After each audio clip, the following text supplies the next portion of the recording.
Hey bestsellers! If you're watching this video on the day of upload, it's day 3 of Nano 2020. And today I wanted to talk about outlining your novel. If you're in the heat of Nano, you may think you don't have time to create an outline. However, the method that I'm going to teach today allows you to create an outline within 4 hours. At the most, it takes a day. So a novel is a complex chain of cause and effect.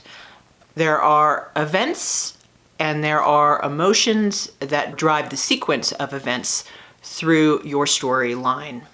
As writers, many of us rely or lean on instinct very heavily, and others of us rely on structure, method, and analytics. So in the novel writing world, these types are often referred to as pantsers and plotters, but if you break down the language, it is the difference between instinctual writing and very planned, methodical writing. With this simple outline structure that I'm going to discuss today, I am suggesting that we create a balance between the two. I think both have a great deal of value. You want emotion, you want depth to your novel, but you also want structure.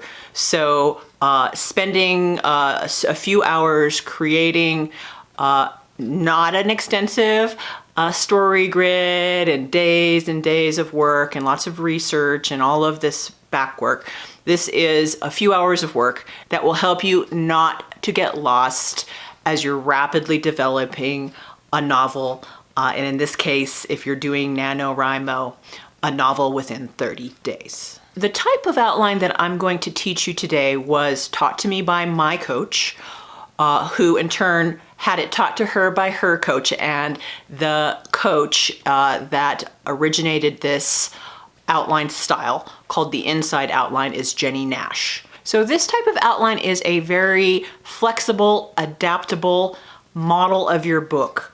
It is no longer than 10 pages and it's based on scene and point.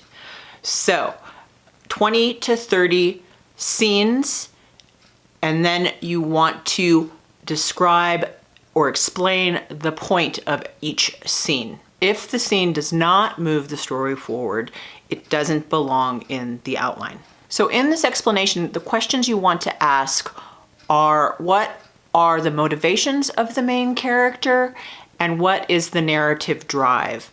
So what is propelling the story forward? If it does not create that tension, if it does not create that connection to the next scene, the why, then again, it doesn't belong in this outline.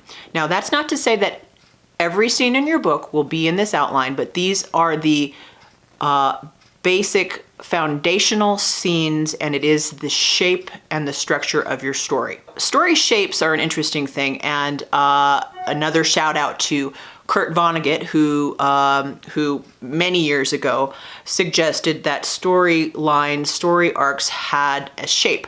I did film a video several months ago about the shapes of stories. So if you want to see that, you can. I'll go ahead and link it in the description below, or you can just review my videos, and it's a couple months back. Very interesting concept, and it does tie in very well with this type of outline. Your scenes should be no more than 100 words, and they should describe the action, they should describe the setting and what's happening, and then explain why it's important to the protagonist.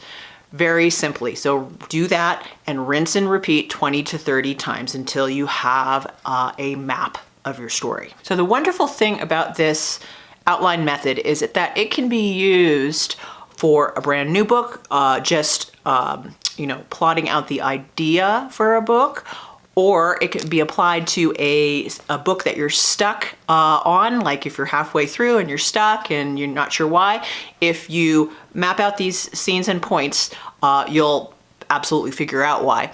It can also be used purely for a revision. If you have a finished manuscript and it's not working or there's holes, again, you can find the scenes and points along the trajectory of the story, write them in this outline form, and then you will see where the disconnect is. So this can be used for a novel at any point in the process. Cause and effect is the law of conventional storytelling.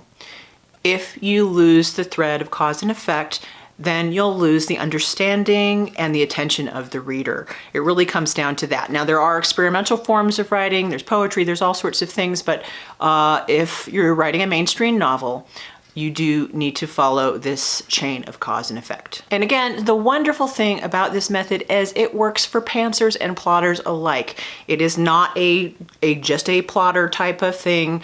You know, it is a quick and simple exercise that helps everyone just keep the structure of their story. I've used beat sheets, and I have used snowflake method, and I've used various methods, but this simple map, this simple blueprint is a breakthrough for me, and I hope that it is for you. So if you like this type of content, make sure to subscribe to the bestseller list. I produce videos at least once a week. Ring the notification bell and you'll get notified when I upload. Also for NaNoWriMo 2020, I am running a writing group on Facebook, and I'll link to that below as well. We are having daily sprints and a really active, wonderful group. So if you'd like to join that, you're welcome. And thank you again for watching. I'll see you all in the next video.